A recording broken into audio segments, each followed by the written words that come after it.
শুকুৰ আলীৰ দাম আছে। শুকুৰ আলীতো 50টা ভোট পাইছে, ইটো 50টা ভোটো নাপাব। কাকে মানুহে ঝাৰুৰে কোবাই লেতেৰা ফেতেৰা কৰি দিছে। মোৰ এনেকুৱা দুখ লাগিছিল সেইদিনাখন যে মই ওচৰত থকা হ'লে তাক গৈ পেলাই ব্ৰাছ দি পেলাই অলপ চফা কৰি দিলোঁ হয়। দাড়ি মোৰ দাড়ি সুন্নতি দাড়ি এক মুঠ মই দাড়ি ৰাখিছোঁ, এক মুঠ দাড়ি ৰখা সুন্নত। নবীজীয়ে ৰাখিছিল, ৰবীন্দ্ৰনাথ ঠাকুৰে দাড়ি ৰাখিছে। এই দাড়ি হ'ল সুন্নত, তাৰ দাড়িটো ক'ত সুন্নত হ'ল? আমি যে কাষলতুই নোম চফা কৰোঁ, নোম চফা কৰি 3 দিনৰ পিছত নোমবিলাক যিমান দীঘল দীঘল হয় তাৰ দাড়িখিনি সিমানেতো কোনো সুন্নতে হ'ব নোৱাৰে। এইবোৰ দাঁত চফা কৰিবৰ কাৰণে আৰু যদি কিবা কিবি লেতেৰা হৈ আছে সেইবিলাক চফা কৰিবৰ কাৰণে মুস্তাফা কামাল আছেই দেখোন। সি তামোল নাখায়, মই তামোল খাওঁ, সেইকাৰণে মোৰ দাঁত অলপ লেতেৰা হৈছে। তামোল নাখায়, তামোল নাখালে কিছুসকল মানুহৰ পৰা লেট্ৰিনৰ দুৰ্গন্ধ আহে। কামাল আজহাৰীৰ ওচৰত আপোনালোকে যদি সাংবাদিক গৈছে তেনেহ'লে তাৰ মুখৰ পৰা লেট্ৰিনৰ গোন্ধ নিশ্চিতভাৱে পাইছে। মস্তিষ্কৰ ভাৰসাম্যতা হেৰুৱাইছে। ভাৰসাম্যতা হেৰুৱাৰ কাৰণে বিভিন্ন সময়ত বিভিন্ন কথা কয়, আৰু এই কথাবোৰ আমি শুনি আছোঁ, আজি নহয় বহুদিনৰ পৰা শুনি আছোঁ। আৰু এইটো আচলতে ইয়াৰ বিৰূপ সাধনটো হৈছে যেতিয়া এবাৰ নবীজীৰ বিষয় লৈ পেলাই নবীজীক মহিলাসকলে চেণ্ডেল দি মাৰিছিলে বুলি তেওঁ যেতিয়া কৈছিল, সেই সময়ত কেছ হৈছিল। কেছ হোৱাৰ পিছত SP-য়ে উপায় নাপাই তাক জেলত ভৰাই দিছিল আৰু মোবাইল চোবাইল চব কাঢ়ি লৈছিল। তাৰ ফেচবুক ID-বোৰো এইবিলাক হেক কৰি দিয়া হৈছিল। ই এটা তাৰ মানে মনৰ এটা চুট আহিছে, সেইটোৰ কাৰণে তাৰ ভাৰসাম্যতা হেৰুৱাইছে। তাৰপিছত তেওঁ পটককৈ এদিন বদৰুদ্দিন আজমল চাওক, আমি পলিটিকেলি বদৰুদ্দিন আজমলক হয়তো আমি নামানিব পাৰোঁ, কিন্তু এডুকেশ্যন শিক্ষাৰ ক্ষেত্ৰত, তাৰপিছত স্বাস্থ্যৰ ক্ষেত্ৰত তেওঁ এজন নেক মানুহ, ভাল আলিম, ভাল মৌলানা এজন, শিক্ষিত মানুহ এজন। আৰু তাৰপিছতো তেওঁ যিবিলাক দান দক্ষিণা দুখীয়া বেমাৰীক কৰে, ইয়াৰ প্ৰতি বদৰুদ্দিন আজমলক আজিৰ বিষয়টো নাই তেওঁ বিভিন্ন ৰকমৰ মন্তব্য যে তেওঁ কৰি আৰশ্বাদ মদনীক তেওঁ কৈছে যে মোৰ চেণ্ডেলৰ উপযুক্ত নহয়।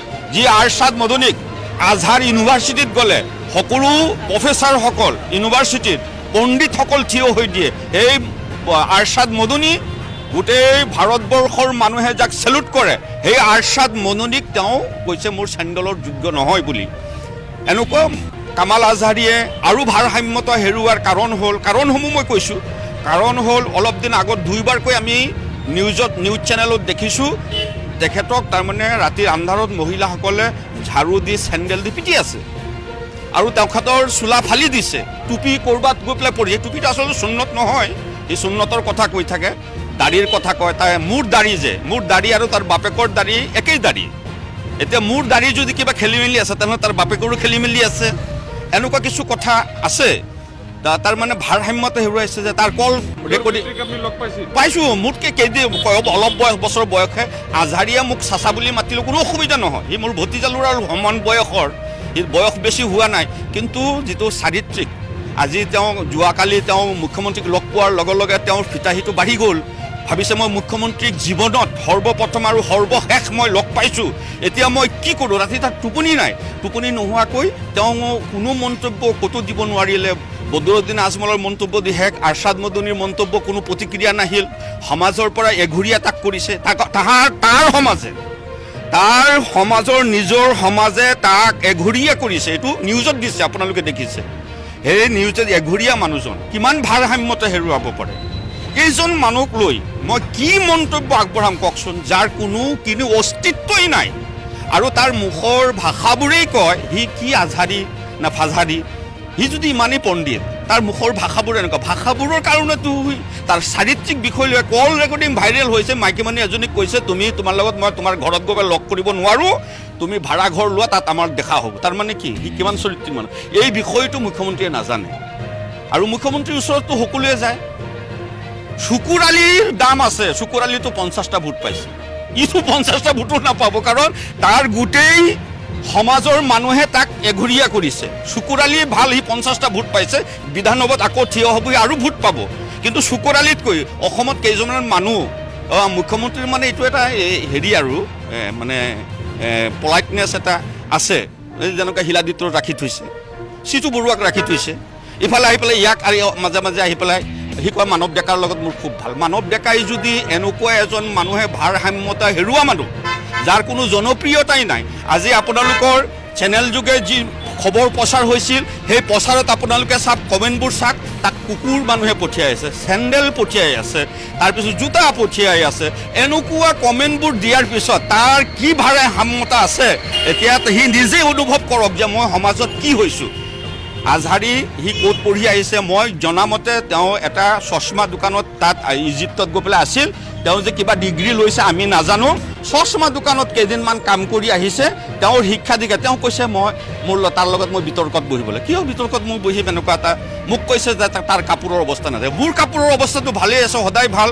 তাৰহে কাপোৰ অৱস্থা বেয়া হৈছে মাইকী মানুহে ঝাৰুৰে কোবাই লেতেৰা ফেতেৰা কৰি দিছে মোৰ এনেকুৱা দুখ লাগিছিল সেইদিনাখন যে মই ওচৰত থকা হ'লে তাক গৈ পেলাই ব্ৰাছ দি পেলাই অলপ চফা কৰি দিলোঁ হয় মোক কৈছে মোৰ মুখমণ্ডলত দাড়ি এতিয়া মোৰ দাড়ি সুন্নতি দাড়ি একমুঠ মই দাড়ি ৰাখিছোঁ একমুঠ দাড়ি ৰখা সুন্নত নবীজীয়ে ৰাখিছিল ৰবীন্দ্ৰনাথ ঠাকুৰে দাড়ি ৰাখিছে এই দাড়ি হ'ল সুন্নত যিবিলাক কিতাপত যেনেকুৱা আছে তেনেকুৱা মই দাড়ি ৰাখিছোঁ তাৰ দাড়িটো ক'ত সুন্নত হ'ল তাৰ দাড়িটো ক'ত সুন্নত হ'ল আমি যে কাষলতৈ নোম চফা কৰোঁ নোম চফা কৰি 3 দিনৰ পিছত নোমবিলাক যিমান দীঘল হয় তাৰ দাড়িখিনি সিমানেতো কোনো সুন্নতেই হ'ব নোৱাৰে এইটো ৰখাতকৈ নৰখাই ভাল সি সুন্নতৰ কথা কি পাতিব সি কোনো কিতাপৰ কথা তাৰ দিমাগক আকলত তাৰ কোনো কিতাপৰ হাদিছৰ কোৰাণৰ কোনো বিষয় মই নাপালোঁ একটা কথা পাইছোঁ খালি নবীজীৰ কথা কৈছে নবীজী চন্দ্ৰতকৈ ধুনীয়া আছিল সি কয় মোৰ সাংস্কৃতিক কথা কয় সাংস্কৃতিক শ্লোক মই মুখস্থ কৰিছোঁ নবীজীৰ কথা কৈছে এথতে চাং ভৱিশান্তি মনাংশী বিশদা আনিবই বাসু দেৱাংগ ৰাগাতি পূৰ্ণ গুণ্ডা নিলিস্পিচাম নবীজীৰ কথা কোৱা হৈছে এথতে চাং ভৱিশান্তি ভৱিষ্যতে মনাংশী এজন মানুহ আহিব বিশদা আনিবই বিশ্ববিখ্যাত বাসু দেৱাংগ ৰাগাতি পূৰ্ণিমাৰ জোনতকৈও উজ্জ্বল পূৰ্ণ গুণ্ডানীৰ স্পৃশাম যাৰ শৰীৰৰ পৰা সৌৰভূ গ্ৰাণ ওলাই আহিব কৈছে মই তামোল খাই মোৰ দাঁত লেতেৰা হৈ থাকে মোৰ দাঁত চফা কৰিবৰ কাৰণে আৰু যদি কিবা কিবি লেতেৰা হৈ আছে সেইবিলাক চফা কৰিবৰ কাৰণে মুস্তাফা কামাল আছেই দেখোন বমি কৰিব সি বমি তাৰ মুখৰ গোন্ধ সি তামোল নাখায় মই তামোল খাওঁ সেইকাৰণে মোৰ দাঁত অলপ লেতেৰা হৈছে তামোল নাখায় তামোল নাখালে কিছুসকল মানুহৰ চব মানুহৰ নহয় কিছুসকল মানুহৰ পৰা লেট্ৰিনৰ দুৰ্গন্ধ আহে কামাল আজহাৰীৰ ওচৰত আপোনালোকে যদি সাংবাদিক গৈছে তেনেহ'লে তাৰ মুখৰ পৰা লেট্ৰিনৰ গোন্ধ নিশ্চিতভাৱে পাইছে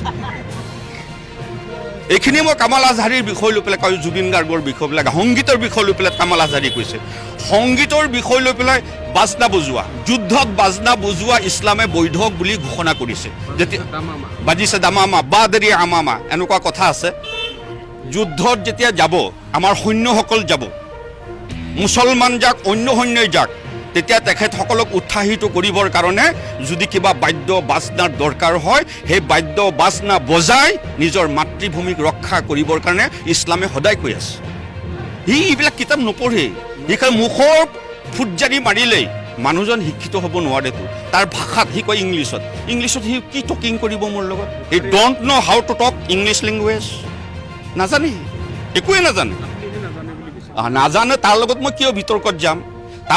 কিয় বিতৰ্কত যাম যিজন মানুহক সমাজে এঘৰীয়া কৰিছে মই গোটেই অসমৰ কথা কোৱা নাই তাৰ সমাজে এঘৰীয়া কৰিছে তাৰ মা দেউতাৰ অভিশাপ আছে তাৰ ওপৰত মাকে সদায় বুজায় তই এনেকুৱা নকৰিবি যিজন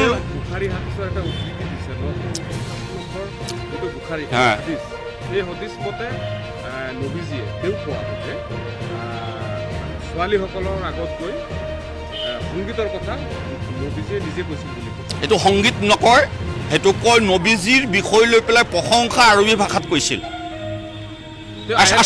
আশৰাকাল বদৰু আলাইনা ওখতাফাত মিনহুল বুদুৰ এইবিলাক আৰবৰ মানুহে সুৰ দি পেলাই গাইছিল সেইটো আৰবৰ যিটো আৰবিয়ান ভাষাত সেইটো গজল বুলি কওঁ আমি সেইটো সংগীত নহয় গজল বুলি কোৱা হয় সংগীত আৰু গজলৰ মাজত পাৰ্থক্য আছে যিবিলাক গজল হয় নবীজীৰ বিষয় লৈ পেলাই ইছলামৰ বিষয় লৈ পেলাই আল্লাহৰ বিষয় লৈ পেলাই যিবিলাক গুণকীৰ্তন কৰা হয় সেইবিলাক গজল বুলি কোৱা হয় আৰু যিবিলাক এইবিলাক আল্লাহৰ বিষয় লৈ পেলাই আধ্যাত্মিকতাৰ বিষয় লৈ পেলাই নাথাকে সেইবিলাক গজল নহয় সেইবিলাক সংগীত হয় জুবিন গাৰ্গৰ কথা কৈছে জুবিন গাৰ্গক ভাৰতবৰ্ষৰ এটা ব্ৰেণ্ড হয় জুবিন গাৰ্গক তাৰ প্ৰাধান্যতাত আমি সকলোৱে সন্মান কৰিছোঁ এইটো জুবিন গাৰ্গ এতিয়া কিয় ক'লে আৰে জুবিন গাৰ্গক গোটেই পৃথিৱীৰ মানুহে পশু পক্ষীয়ে প্ৰকৃতিয়ে জুবিন গাৰ্গক সন্মান জনাইছে মই কৰ হুলাৰ ভাই মোলা মই কিয় নাজনাম মই সেইকাৰণে জুবিন গাৰ্গক ব্ৰেণ্ড ভাৰতবৰ্ষৰ এটা ব্ৰেণ্ড বুলি মই সন্মান জনাইছোঁ ইয়াত কি অপৰাধ হ'ব পাৰে জুবিন গাৰ্গক মই সন্মান জনোৱাৰ কাৰণে সেইটোও সি বিতৰ্কত আনিছে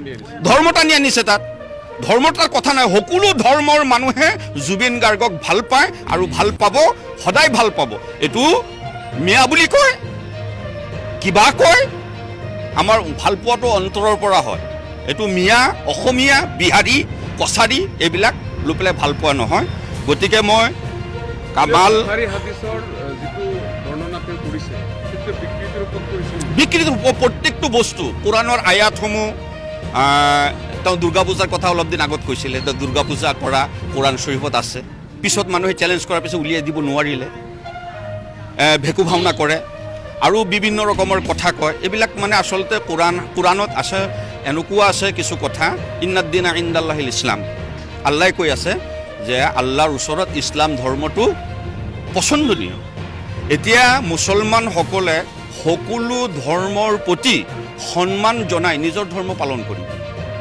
নিজৰ ধৰ্ম এৰি দি অন্য ধৰ্ম পালন কৰিবৰ কাৰণে ইছলামে কোৱা নাই তুমি যি ধৰ্মত আছা সেই ধৰ্ম তুমি পালন কৰা অন্য ধৰ্মক তুমি সন্মান দিয়া এইটোহে আচল কথা আমাৰ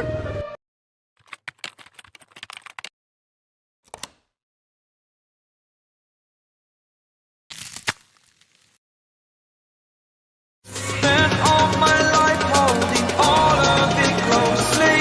I played it innocent, a feel of discontent.